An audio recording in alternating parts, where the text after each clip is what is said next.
তোমরা কে কে এই খাবারটা ভীষণ ভীষণ পছন্দ করো অবশ্যই এক্ষুনি কমেন্ট করে জানিয়ে দাও।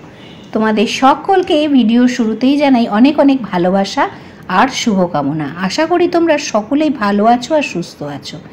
এই সহজ একটি রান্না এবং খুব কম উপাদানেই তৈরি করা যায় এমন একটি খাবার, যেটা বাঙালির ঘরে একসময় নিত্যদিনের খাবার ছিল।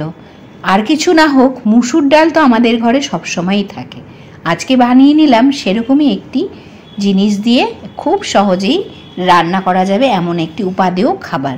চলো তোমাদের সাথেও একটু শেয়ার করি, হয়তো দেখেও তোমাদের মনে হবে এক্ষুনি একটা বানিয়ে ফেলি। আর খুব সহজেই যেহেতু বানানো যায়, তাই প্রথমেই আমি এখানে ডাল ভিজিয়ে রেখেছিলাম, মুসুর ডাল পরিমাণ মতন।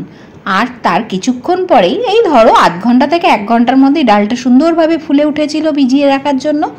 আর তারপরে সেটা বারবার ধুয়ে জল ছেঁকে আমি মিক্সিতে একটু বেটে নিলাম।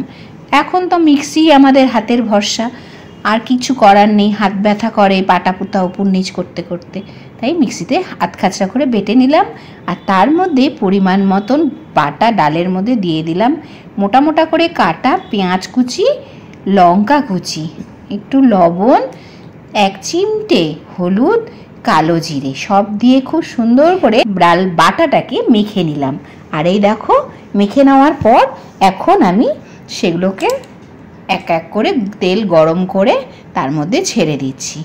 এবারে খুব সুন্দর করে কম আঁচে পুরো বড়ার এক পাশটা ভাজবো, তারপরে আস্তে আস্তে সেটাকে এক পিঠ লাল হয়ে গেলে উল্টে দেব।